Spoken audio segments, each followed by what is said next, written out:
The cold was a living thing. It seeped through the threadbare wool of her cloak, a predator with teeth of ice that gnawed at her bones. Ilara pulled the fabric tighter, a futile gesture against the relentless wind that howled through the skeletal trees of the whisperwood. Each gust felt like a personal attack, a reminder from the world that she did not belong.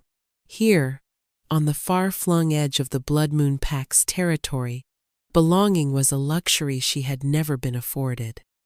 Survival was the only currency, and she was nearly bankrupt. Her fingers, numb and stiff, fumbled with another brittle branch. She added it to the small bundle cradled in her arm, the wood barely enough to fight off the encroaching frost in her tiny, drafty hut for a few hours. It was a pathetic haul for a full afternoon's work, but her energy was as scarce as the dry wood. Hunger was a dull, constant ache in her belly, a familiar companion she had long since stopped trying to appease. Food was for the pack, for the strong. She was neither. She was Ilara, the outcast, the flaw, the moon goddess, in what her former alpha had called a cruel joke, had blessed her with the pure white fur of an albino wolf. Her eyes were a pale, washed-out blue, a stark contrast to the rich ambers and golds of her packmates. Where they saw strength in dark, earthy pelts, they saw only weakness in her snowy coat. She was a ghost in a world of shadows, a mistake of nature, an omega, and worse, a rejected one. The memory was a shard of glass embedded in her heart, twisting with every beat. It had been a year, but it felt like yesterday. Alpha Marcus, her fated mate, had stood before the entire pack under the light of the full moon. The pull of the bond had been a fire in her veins, a song in her soul, a promise of completion. She had looked at him with all the hope a lifetime of loneliness could muster. He had looked back at her with nothing but disgust. I, Alpha Marcus of the Blood Moon Pack, reject you?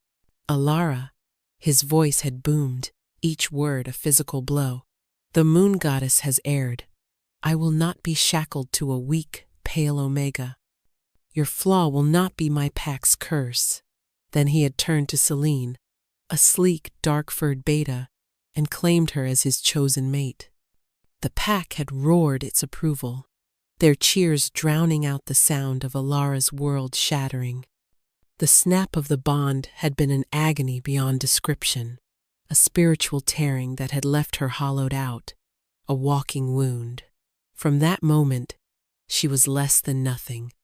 She was moved to the farthest hut, given the worst scraps, and treated with a mixture of pity and contempt that was somehow worse than outright hatred. Now, the wind bit at her exposed cheeks, and she tasted the salt of a tear she hadn't realized had fallen. Crying was a waste of warmth. She had to get back before the last of the light faded completely. She turned, her worn boots crunching in the thin layer of snow, and began the slow trudge home. The forest was eerily silent, the wind the only sound. It was a heavy, watchful silence that prickled the hairs on her neck. Rogues were known to hunt in these borderlands, preying on the weak and the isolated. She was both. A sound cut through the wind's cry. It wasn't the snap of a twig or the rustle of a winter-starved animal. It was a child's scream, sharp and terrified, followed by the guttural, menacing snarl of a large wolf. Every instinct screamed at her to run back to her hut, bar the flimsy door, and pray the trouble passed her by. She was no warrior. Her wolf was small, her spirit broken. What could she possibly do? But the scream came again, higher and more desperate this time. It pierced through the layers of her despair, striking something deep within her, something she thought had died on the night of her rejection. Compassion, a foolish, useless emotion for someone like her. Yet, Her feet were already moving, carrying her towards the sound. She dropped her precious firewood, the branches scattering in the snow like broken bones. Her own survival no longer mattered as much as the terror in that small voice. She burst through a thicket of barren thorns, ignoring the scratches they left on her skin. In a small clearing, she saw him, a little boy, no older than 5 or 6, with dark hair and wide, terrified silver eyes. He was backed against a massive oak tree, his small body trembling. Towering over him was a rogue wolf, a hulking beast with matted, greasy fur and crazed yellow eyes. Its lips were pulled back in a snarl, revealing yellowed fangs dripping with saliva. It was gaunt, starved, and driven by a madness that made it doubly dangerous. There was no time to think, no time to weigh the odds or consider the certainty of her own death. The rogue lunged, its massive jaws snapping at the boy. A raw, protective instinct she didn't know she possessed erupted from Alara's core. "No!" she screamed, the sound thin and reedy in the vast, cold forest. She threw herself forward, shifting mid-stride. The change was clumsy, born of panic rather than practice. Bones snapped and reformed, her threadbare clothes tearing away as her small white wolf form emerged. She was a fraction of the rogue's size, a flash of white against the gray twilight, but she landed squarely between the beast and the boy. She didn't snarl or roar. She stood her ground, a trembling but resolute shield of white fur. The rogue, startled by her sudden appearance, skidded to a halt. It stared at her, its crazed eyes blinking. It seemed confused by this tiny, pale wolf who dared to stand in its way. It could likely snap her neck with a single bite. For a fleeting second, Alara's fear was so absolute it threatened to paralyze her. Her wolf whimpered in the back of her mind, begging her to flee. But then she glanced behind her at the little boy, his silver eyes wide with a fragile, dawning hope. That look solidified her resolve into something as hard and unbreakable as diamond. She wouldn't run. She had been running her whole life, from the pitying stares, the whispered insults, the crushing weight of her own worthlessness. She had nothing left to lose, but this child had everything. If her miserable life could be spent to buy his, then it would finally have meaning. She lowered her head and let out a snarl that was surprisingly fierce, a sound torn from the very depths of her battered soul. The rogue seemed to take her defiance as a personal insult. It lowered its head and charged. Alara braced herself, planting her small paws in the snow. She met the charge not with strength, which she didn't have, but with agility. She dodged the initial snap of its jaws and darted under its belly, sinking her teeth into its hind leg. The rogue howled in pain and fury, shaking its leg violently to dislodge her. She held on for as long as she could before she was thrown against the trunk of the oak tree. The impact sent a starburst of pain through her ribs, and she gasped for air. The rogue turned on her, its eyes burning with murder. It lunged again, and this time she wasn't fast enough. Its teeth, long and sharp, sank deep into her shoulder. The pain was blinding, a white-hot agony that stole her breath and her strength. She felt the warmth of her own blood matting her white fur, staining it a brilliant, shocking crimson. The rogue shook her like a rag doll, her vision blurring at the edges. Through the haze of pain, she could see the little boy. He was no longer screaming. He was just watching, his small face a mask of horror. A surge of adrenaline, the last of her reserves, flooded her system. She would not die like this, not while he was still in danger. With a final, desperate burst of strength, she twisted in the rogue's grip and raked her claws across its sensitive nose. The beast yelped, its grip loosening for a fraction of a second. It was enough. She wrenched herself free, tearing flesh as she did, and scrambled away. The rogue, now bleeding from its nose and leg, seemed to reconsider its meal. This small, white pest was more trouble than it was worth. With a final, frustrated snarl, it turned and limped away into the deepening shadows of the forest, vanishing as quickly as it had appeared. Silence descended on the clearing, broken only by Alara's ragged, painful breaths. The adrenaline faded, leaving behind an ocean of pain. Her shoulder was a mess of torn muscle and shattered bone. Black spots danced in her vision. She tried to stand, to check on the boy, but her legs buckled beneath her. She collapsed onto the snow, her white fur turning pink as her blood seeped into it. The little boy slowly crept out from behind the tree. He approached her cautiously, his silver eyes filled with a mixture of fear and awe. He reached out a small, trembling hand and gently touched her blood-matted fur. "You saved me," he whispered, his voice barely audible. Alara tried to respond, to offer some reassurance, but all that came out was a soft whimper. The cold was returning, more intense than before, seeping into her from the frozen ground and from the gaping wound in her shoulder. The world began to fade to gray. Her last conscious thought was of the boy's silver eyes, so full of a life she had managed, somehow, to protect. Then, the darkness took her completely. Warmth. That was the first thing she registered, a deep, penetrating warmth that seemed to chase the perpetual chill from her bones. It was a foreign sensation, one she hadn't truly felt in years. The second thing was the softness beneath her, not the lumpy straw mattress of her cot, but something impossibly plush and yielding.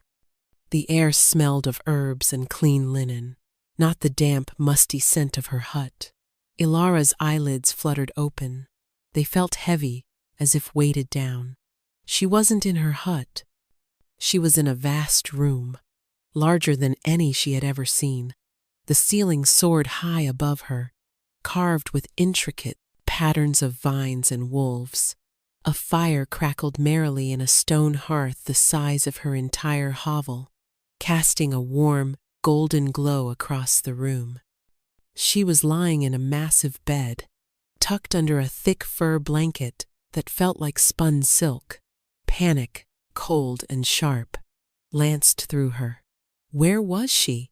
Who had brought her here? Her last memory was of collapsing in the snow, of the little boy's face. The boy, was he safe? She tried to sit up, but a searing pain shot through her shoulder, and she fell back against the pillows with a gasp. She looked down and saw that her shoulder was heavily bandaged. The wound had been cleaned and dressed with a fragrant healing salve. The heavy wooden door to the room creaked open, and Alara's heart leaped into her throat. A tall, imposing figure stepped inside, and the very air in the room seemed to shift, growing heavy with power and authority. He was flanked by two other men in silver and black uniforms, their faces stern and watchful, but it was the man in the center who commanded all of her attention. He was the most powerful man she had ever seen. Tall and broad-shouldered, he moved with a fluid grace that spoke of immense strength held in check. His hair was the color of midnight, and his jaw was strong and square, but it was his eyes that held her captive. They were the color of molten silver, almost identical to the little boy's, and they glowed with an inner light, radiating an aura of command that left no doubt as to his station. He was an alpha. Not just an alpha, but something more, something ancient and powerful.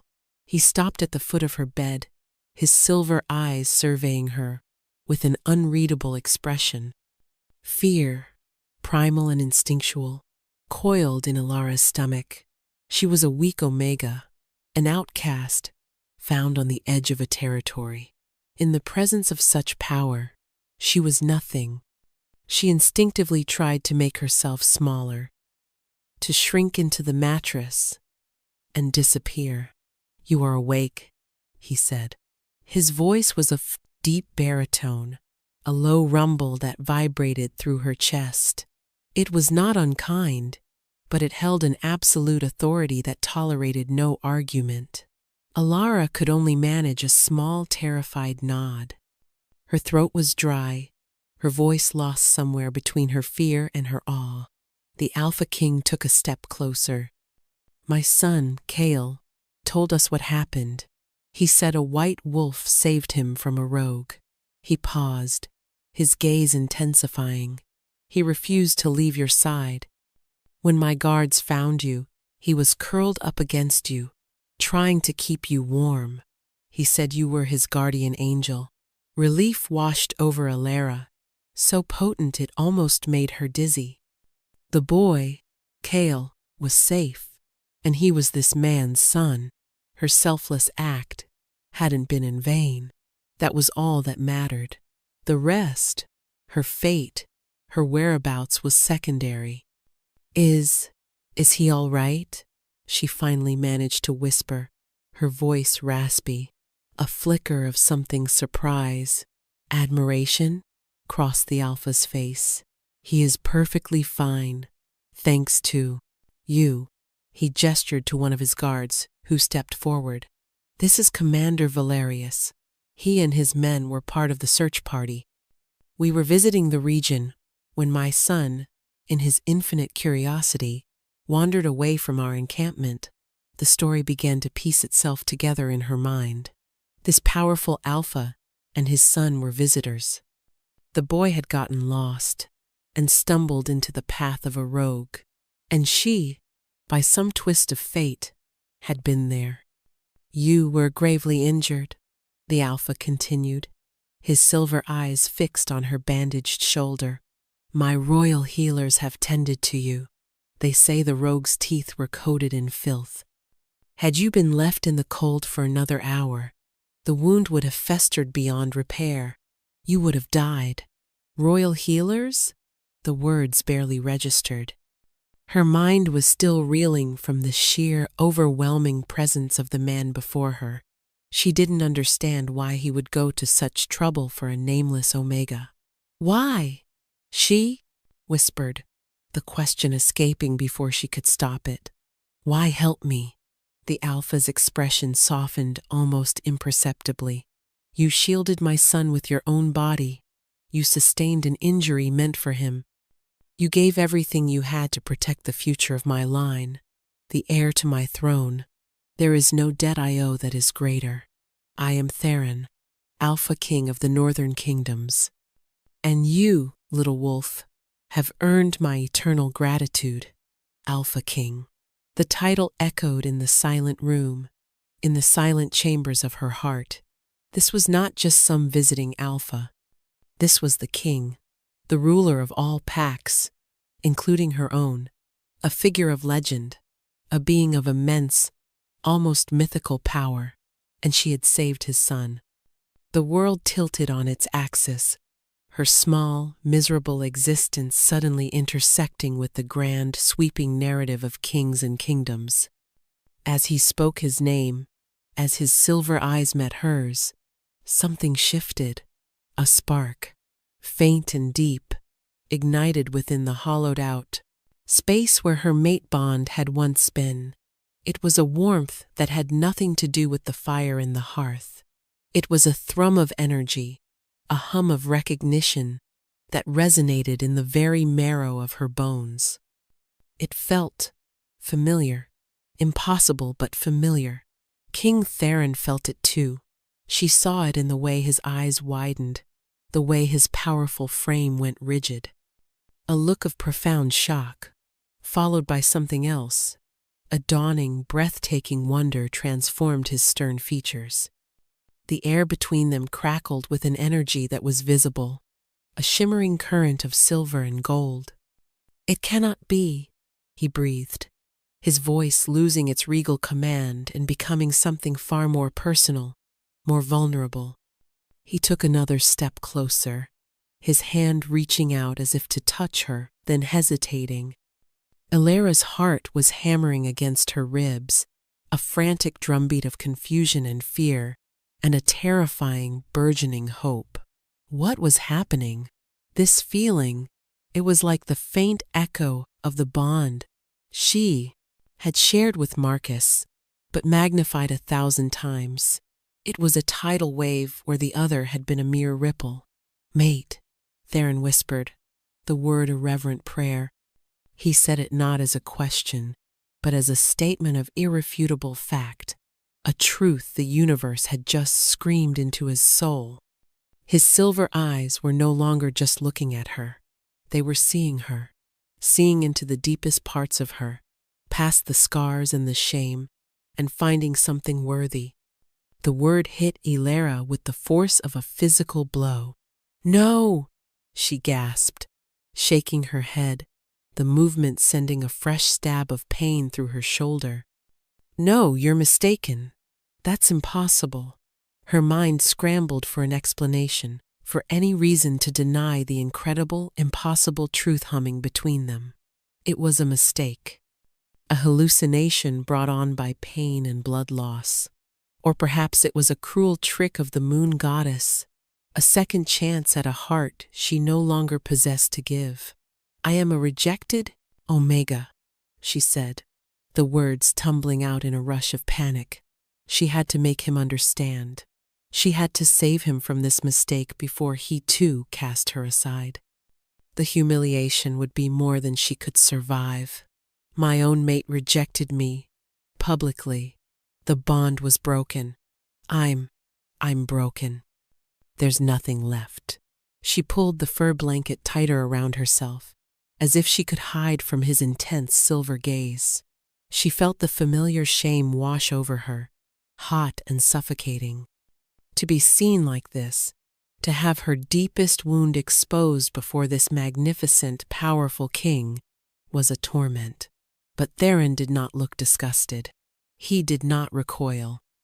Instead, a look of profound, aching sadness crossed his face, followed by a wave of protective fury that seemed to make the very stones of the castle tremble.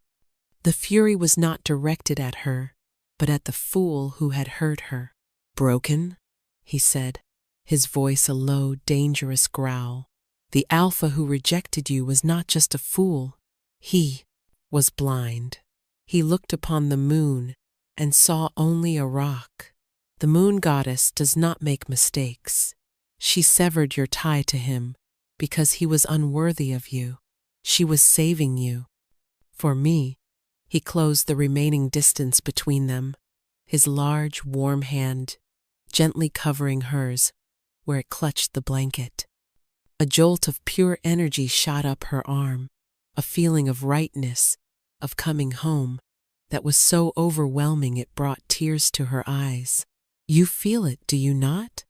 he murmured, his thumb stroking the back of her hand. "This connection, it is the true bond, the one the goddess intended. It is stronger than any I have ever imagined." She couldn't deny it. The feeling was undeniable, a living presence in the room. But her mind, conditioned by a lifetime of worthlessness, fought against it. "But I'm weak. My wolf is small and white. They call me a curse. I am no queen." The last words were a choked whisper. Theron's gaze softened, but his voice was firm, imbued with the conviction of a king who had never known doubt. "Your wolf is not weak. She is pure. Her fur is the color of the moon itself, a sign of the goddess's highest favor, a mark only the ignorant would fail to recognize. And your heart, Ilara." He spoke her name for the first time, and it sounded like a song. "I have searched for my mate for over a century. I dreamed of a partner with a strong arm and a warrior's spirit. But the goddess, in her infinite wisdom, has given me something far greater." He leaned closer, his silver eyes holding hers, willing her to believe. She has given me a queen with a heart so strong, so compassionate, that she would sacrifice her own life to save a child she did not know. A queen who would face down a beast 10 times her size, not for glory but for kindness. That is not weakness. That is the truest, most profound strength I have ever witnessed. His words were a balm on her wounded soul. No one had ever spoken to her like this, had ever looked at her and seen strength. They had only ever seen the flawed exterior, the pale fur, the omega status. He saw something more. He saw her. He straightened up, his regal authority returning, but it was now tempered with a fierce, protective warmth directed entirely at her. He turned to his guards, who had been watching the entire exchange in stunned silence. "Commander Valerius," the king's voice boomed, leaving no room for question. "Send word to all the packs. The search for a queen is over. Inform them that I have found my mate. Her name is Elara. She is the savior of the royal heir and the future Luna Queen of the northern kingdoms." The commander's eyes widened, but he bowed his head low, his voice filled with renewed respect. "Yes, Your Majesty."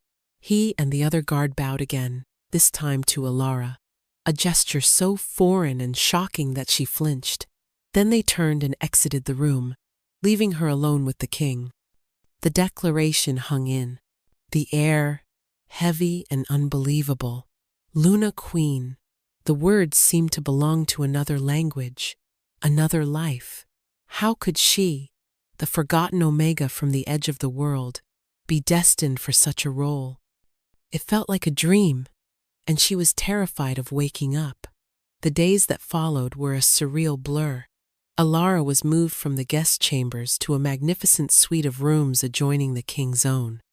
They were opulent beyond her wildest imaginings, with soft carpets, a private balcony overlooking the royal gardens, and a wardrobe filled with beautiful gowns of silk and velvet that had been tailored to fit her perfectly. It was all too much. She found herself retreating to the simplest dress, a plain gray wool, because it was the only thing that felt real. The palace staff treated her with a baffling reverence, bowing their heads and calling her Luna. Every time they did, she felt a jolt of panic, a desperate urge to tell them they had the wrong person. She was an imposter in this fairy tale, a stray dog that had wandered into a lion's den, and it was only a matter of time before they all realized the mistake. Her only comfort was Kale. The little prince, her savior in more ways than one, was her constant shadow. He seemed to sense her unease, and made it his personal mission to make her feel at home. He would bring her wildflowers he'd picked from the garden, his small hands clutching the stems tightly. He'd sit with her for hours, chattering about his toys and his lessons, his innocent presence, a soothing balm on her frayed nerves. He looked at her with pure, uncomplicated adoration, seeing not an Omega or a queen, but the white wolf who had saved him. Theron was a paragon of patience. He seemed to understand the depth of her trauma, the fear that held her captive. He did not push her. He did not demand she accept the bond or her new role. Instead, he simply made space for her in his life. He invited her to walk with him in the gardens, his large hand hovering near the small of her back, but never touching unless she initiated it. He ate his meals with her, not at the head of a grand table, but at a small, intimate one set up in her sitting room, asking her about her day and listening, truly listening, to her quiet, hesitant answers. One evening, he took her to the royal library. It was a cavernous room, with shelves stretching up 2 stories to a vaulted ceiling painted with constellations. The air smelled of old paper and leather. He saw the awe on her face, and a gentle smile touched his lips. "I thought you might find some peace here," he said softly. He pulled a heavy, leather-bound book from a shelf. The title was embossed in silver, Legends of the Moon's Chosen. He opened it to a page with a beautiful, intricate illustration of a massive silver wolf standing beside a smaller, luminous white one. "Myths from the first packs," he explained, his voice a low murmur beside her. "They speak of the first Alpha King and his mate. He was a great warrior, forged in darkness and battle. But his mate, she was said to be a creature of moonlight, a white wolf, whose compassion was her greatest weapon. She healed the wounded, protected the young, and her wisdom tempered his strength. She was not revered in spite of her color, Alara. She was revered because of it. It was a sign of her purity, of her direct connection to the goddess." Alara traced the lines of the white wolf with a trembling finger. The story was beautiful, a fantasy. It couldn't possibly have anything to do with her. "It's just a story," she whispered, her gaze dropping to the floor. "All stories are born from a sliver of truth," Theron countered gently. He reached out and tilted her chin up, forcing her to meet his gaze. His silver eyes were filled with an unwavering belief that she couldn't comprehend. "What you did for Kale, that was not weakness. That was the heart of a queen, the heart of my queen, the pull of the queen." Bond was a constant, a warm current flowing beneath the surface of her fear. When he was near, the hollow ache in her chest eased.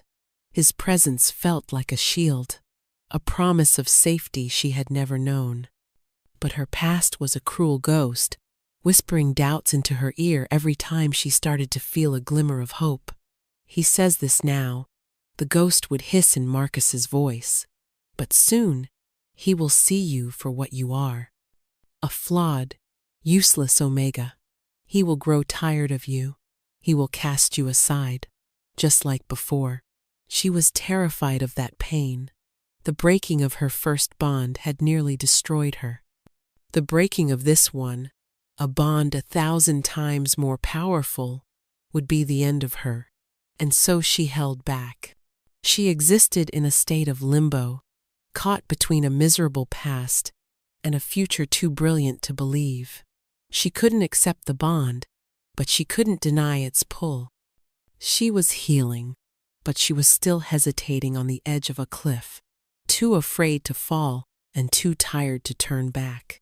She knew she couldn't remain in this state forever. Theron was a king. He needed a queen, a true partner to stand by his side. He had been patient, but his patience couldn't last forever. A choice had to be made.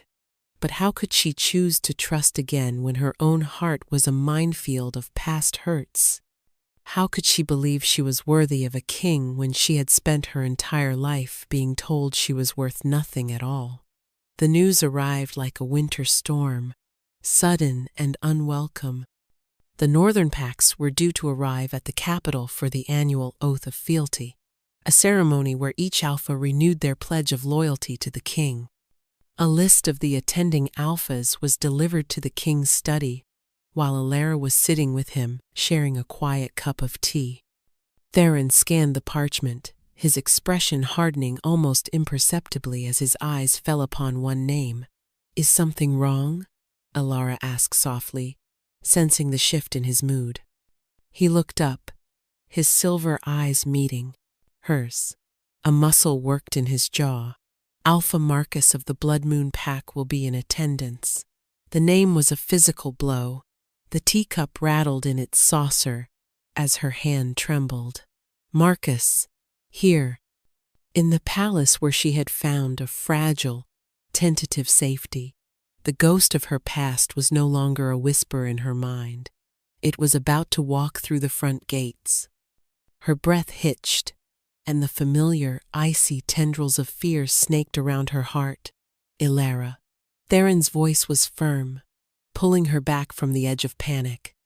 He reached across the table and covered her trembling hand with his. "You do not have to see him. You do not have to attend the ceremony. I will make an excuse. No one will question it. Part of her wanted to accept his offer immediately. To hide in her rooms, to lock the door, and not emerge until Marcus and his pack were long gone. It was the easy choice, the safe choice. It was what the old Elara, the broken Omega, would have done without hesitation. But something had changed in her during her time at the palace. Theron's unwavering belief, Kale's unconditional love, they had planted a tiny, fragile seed of strength within her. To hide would be to admit that Marcus still had power over her. It would be confirming his assessment of her that she was weak, a creature to be hidden away in shame. She looked at Theron, at the fierce protectiveness in his eyes, and the tiny seed of strength began to sprout. She would not hide from her past, not in her new home. No, she said, her voice shaking slightly but holding a note of resolve that surprised even herself. I will be there. I will stand with you. A slow, proud smile spread across Theron's face. He squeezed her hand gently. As you wish, my queen. The day of the ceremony arrived under a steel-gray sky. Elara stood beside Theron on a raised dais in the great hall, looking down at the assembled alphas and their chosen representatives. The hall was a sea of power, a collection of the most dominant wolves in the northern kingdoms. She felt 100 pairs of eyes on her, their gazes filled with curiosity, skepticism, and in some cases, outright disapproval. Whispers slithered through the crowd like snakes in the grass. An Omega? The Pale One? Is this the king's mate? She clutched her hands together, her knuckles white. Her gown was a deep sapphire blue, a color Theron had chosen for her, saying it matched the hidden depths in her eyes. It was beautiful, but she felt like a child playing dress-up. Then she felt Theron's warmth as he subtly moved closer, his shoulder brushing against hers in a silent gesture of support. She drew strength from it, straightened her spine, and lifted her chin. Then she saw them. Standing near the front of the crowd were Alpha Marcus and his mate, Selene. Marcus looked just as she remembered, arrogant, handsome, his expression one of smug self-importance. Selene stood beside him, dripping with jewelry, her lips curved in a perpetual sneer. They hadn't seen her yet. Her heart began to pound a frantic, painful rhythm against her ribs. The ceremony began. One by one, the alphas approached the dais, knelt before Theron, and renewed their oaths. Elara stood in silence, a statue carved from ice, her entire being focused on not letting her terror show. Finally, it was the Blood Moon Pack's turn. Marcus strode forward with a confident swagger. He knelt before Theron, but his eyes slid past the king and landed on Elara. For a moment, there was no recognition. He saw only a woman in a fine gown standing beside the king. Then, his eyes narrowed. A flicker of confusion, then dawning, horrified disbelief, washed over his face. His jaw went slack. Selene, following his gaze, let out an audible gasp. Her perfectly painted face twisted into a mask of ugly shock and envy. It was her, the worthless, pale Omega, standing where she, Selene, felt she rightfully belonged. Marcus recovered, quickly, his shock morphing into a sneering contempt. He clearly assumed she was some sort of servant or concubine, a pet the king had taken a temporary fancy to. He finished his oath to Theron, then rose to his feet. Instead of returning to his place, he took a step towards Elara. Well, well, he said, his voice loud enough for those nearby to hear. Look what crawled out from the edge of the woods. I'm surprised the king allows strays to stand so close to the throne. A collective gasp went through the hall. Theron went utterly still, but Alara could feel the volcanic rage beginning to radiate from him. Celine, emboldened by Marcus's audacity, added her own venom. She should be back in her hovel, scrubbing floors. Those fine clothes are wasted on her. Alara felt the blood drain from her face, the public humiliation, the scorn. It was happening all over again. The floor seemed to tilt beneath her feet. But before the despair could fully claim her, Marcus made his final, fatal mistake. He reached out and grabbed her arm, his grip bruising, possessive. "Whatever games you are playing, they are over," he snarled, his face close to hers. "You are Blood Moon property. You will come with me now." The world exploded. It wasn't a sound, but a feeling. A wave of pure, unadulterated power slammed through the great hall, so immense that it forced everyone, alphas included, to their knees. Dust rained from the rafters. The very stones of the castle seemed to groan under the pressure. The only two people left standing were Alara and Theron. Theron had not moved, but he was transformed. His silver eyes were blazing with a terrifying white-hot light. His aura, the invisible mantle of his authority as Alpha King, was fully unleashed, a crushing force of nature. His voice, when he spoke, was not a shout. It was a low, deadly rumble, colder and sharper than any shard of ice. "Release, my queen." Marcus froze, his hand still clamped on Alara's arm. He looked at Theron, his arrogant face suddenly pale with terror as the impossible truth finally crashed down upon him. This wasn't the king's pet. This was the king's mate, his queen. He snatched his hand back as if he had been burned. Your Majesty," he stammered, his eyes wide with panic. I did not know. This is Alara. She was one of my Pax Omegas. A rejected—" "I know what she was," Theron interrupted, his voice dripping with lethal contempt. He took a step forward, and Marcus flinched back as if struck. "You stood before your pack and cast aside a gift from the goddess herself. You held a flawless diamond in your hand, and, in your blind, arrogant foolishness, you declared it to be glass and threw it in the dirt." Theron's gaze swept over the kneeling alphas. "Let this be a lesson to you all," he boomed, his voice echoing through the silent hall. "You see a white wolf and you whisper of curses and weakness. I see the color of moonlight, the mark of purity and courage. While this fool was shaming her, she was in my lands, shielding my son, your future king, from the teeth of a rogue.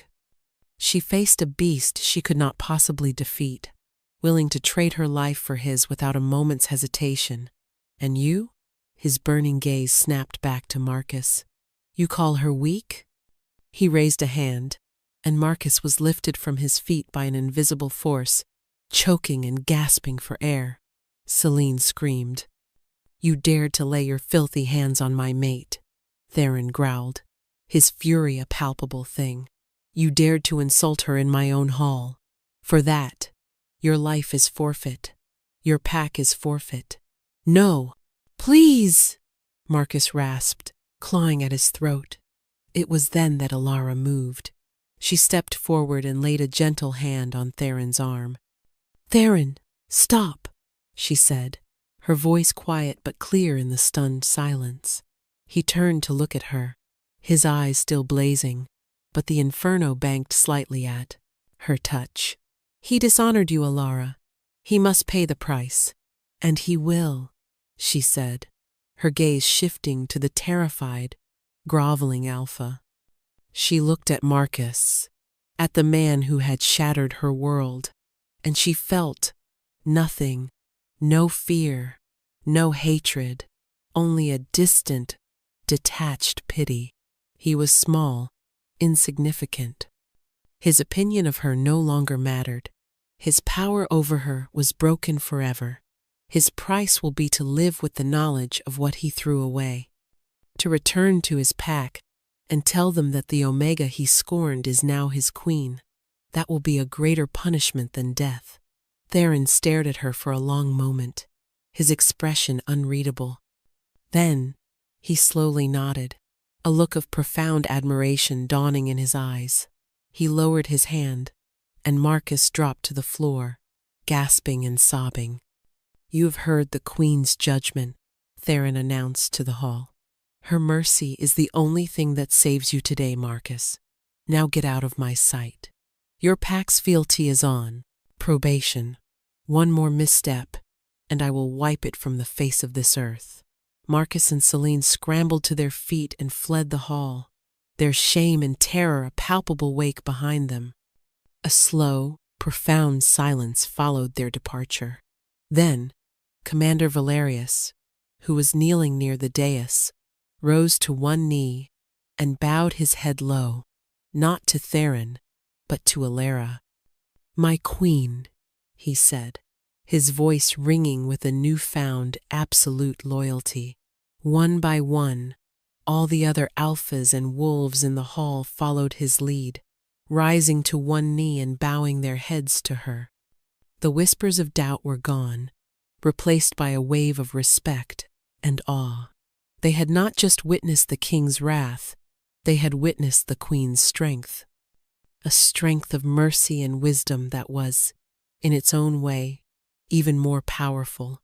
Tears streamed down Alara's face, but for the first time in her life, they were not tears of sorrow or pain. They were tears of release, tears of vindication. The final wall around, her heart, the one built from Marcus's rejection, and a lifetime of shame, crumbled into dust. In its place, something new and strong and beautiful began to grow. She was not the broken Omega anymore. She was Alara, and she was a queen. Later that evening, after the ceremonies had concluded and the great hall was empty, Alara stood with Theron on the balcony of her chambers. The moon was high and full, casting a silvery glow over the sleeping kingdom. The air was crisp and cold, but she felt nothing but a profound warmth that radiated from her very core. She turned to face him, her blue eyes clear and steady. The last vestiges of her fear were gone, burned away in the crucible of the day's events. She saw him not just as a king, a powerful figure of authority, but as Theron, her mate, the one who had seen her when she couldn't even see herself. "What you said today," she began, her voice soft, "that the goddess saved me for you. I believe you were right." A look of immense relief and joy washed over his strong features. "Alara," he breathed her name, his voice thick with emotion. She reached up and gently touched his cheek, her fingers tracing the line of his jaw. "My whole life, I believed I was a mistake, flawed, unworthy of a mate, of a pack, of happiness. My rejection, it felt like confirmation of all those fears. But it wasn't an end. It was a detour. It was the path I had to walk to find my way here. To find you." She took a deep breath, letting go of the last shadow of her past. "The bond between us, I feel it. I have felt it from the beginning. I was just too afraid to accept it." She looked him directly in the eye, her heart open and vulnerable and stronger than it had ever been.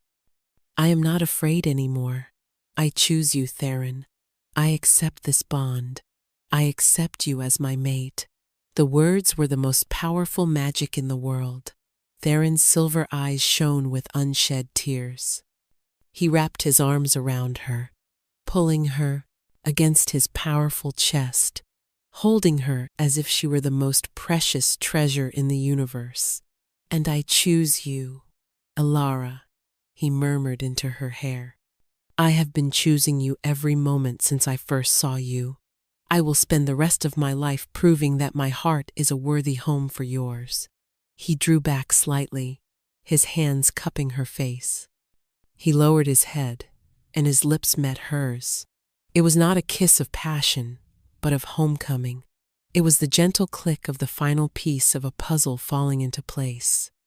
It was fire and lightning, yes, but it was also the quiet, steady warmth of a hearth fire on a cold night. It was the sealing of a promise, the joining of two souls who had been wandering the world, searching for their other half. In that moment, the bond between them solidified, a brilliant, unbreakable chain of silver light that wrapped around them both, tying them together for eternity. She was no longer a rejected Omega. He was no longer a lonely king. They were one. Their mating ceremony was held a month later, under the same full moon that had once witnessed her deepest shame. This time, however, it witnessed her greatest triumph.